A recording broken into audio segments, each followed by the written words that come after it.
नमस्कार दोस्तों। हमारी सोयाबीन की फसल लगभग कहीं कहीं 35 तो कहीं 40 दिन की हो चुकी है और सोयाबीन में लगभग फूल आना चालू हो चुकी है और कहीं कहीं आ भी चुके हैं। तो हमें सोयाबीन पे विशेष ध्यान देना पड़ेगा, क्योंकि जो रस चूसक कीट होते हैं वो सोयाबीन की जो फ्लावरिंग व्यवस्था है उस समय फ्लावर पे बैठते हैं, फूल पे बैठते हैं और उनको डैमेज करते हैं। अगर हमारे फूल डैमेज होंगे, फूल ड्रॉप होंगे, तो उसका सीधा असर हमारी पैदावार पे पड़ेगा। तो इस समय हमें सोयाबीन पे खास तौर पर ध्यान देना चाहिए।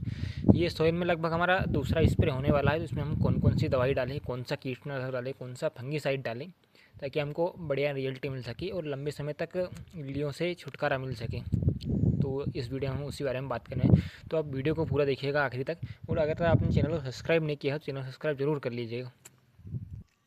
अब हमारे स्प्रे को देखा जाए तो पिछले स्प्रे को लगभग 12 से 15 दिन हो चुके हैं और हम जो अब स्प्रे करने वाले हैं इसका रिजल्ट हमको 20 से 25 दिन तक का मिलेगा। यानी तब तक हमारी फ्लावरिंग से बढ़िया तरीके से फलियाँ बन जाएगी।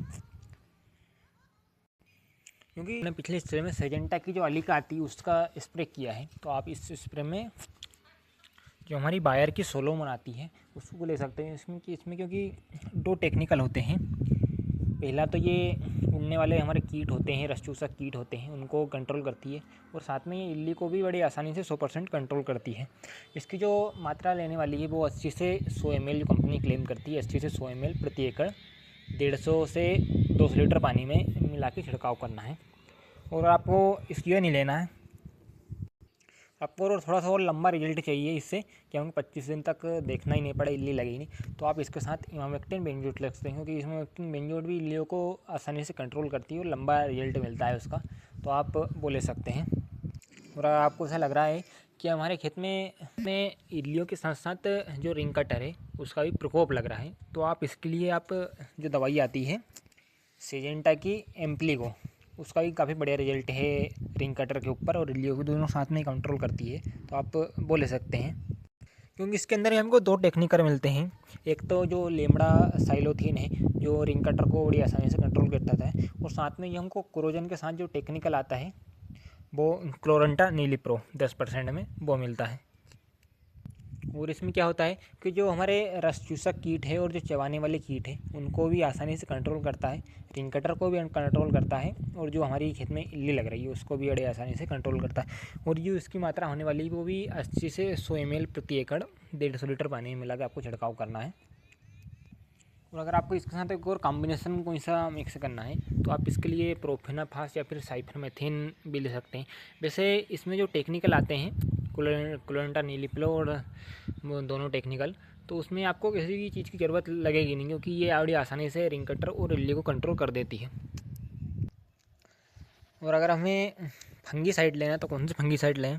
पहले अगर आपको लग रहा है कि खेत में फंगस का अटैक लग रहा है, होने वाला है, या पानी जैसे देखा जाए तो अभी रिमझिम बारिश हो रही है, इसमें क्या होता है पत्तों पर पानी बैठता है और नमी ज़्यादा रहती है, इस कारण फंगस का खतरा बना रहता है, फंगस का अटैक बना रहता है। तो इसलिए रिकमेंड करूँगा आप एक फंगीसाइड ज़रूर ले लें।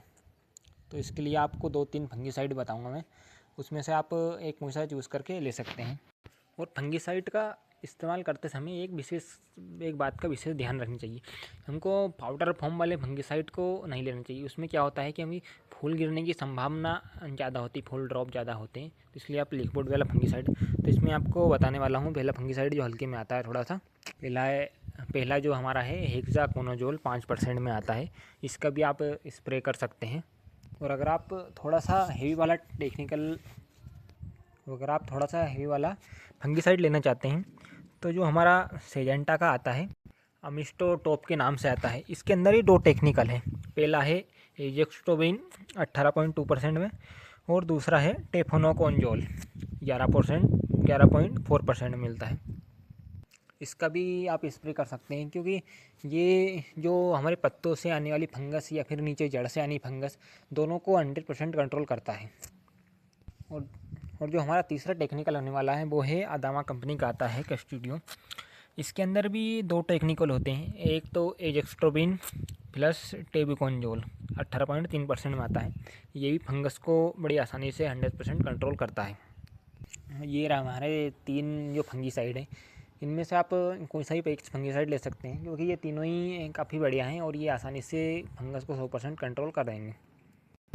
और इसके साथ आप एक टॉनिक भी ले सकते हैं। अगर आपको लग रहा है कि फसल में हमें थोड़ी सी बढ़वाड़ कम रह गई है या फिर किसी तरह का स्ट्रेस है फसल में, तो आप एक बढ़िया वाला टॉनिक ले सकते हैं। इसके लिए हम रिकमेंड करेंगे, हमारा जो पहला टेक्निकल है वो हमारा जो पहला टॉनिक है वो कोरोजन का फेंटेक्स नाम से आता है, उसको ले सकते हैं।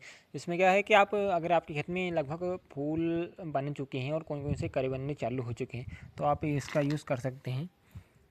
इसकी मात्रा भी आपको 80 से 100 ml प्रति एकड़ रखनी है।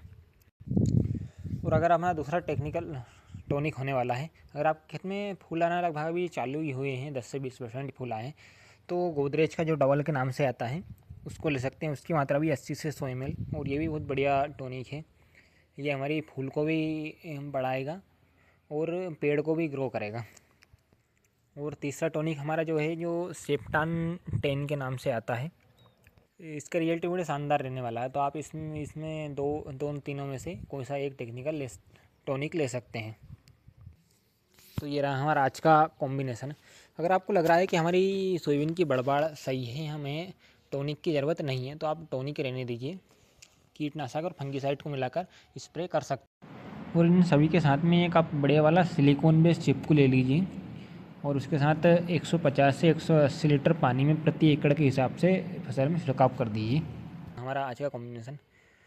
तो मिलते हैं आपको किसी अन्य वीडियो में। वीडियो को पूरा देखने के लिए बहुत बहुत धन्यवाद। और अगर आपने चैनल को सब्सक्राइब नहीं किया, चैनल को सब्सक्राइब जरूर कर लीजिएगा।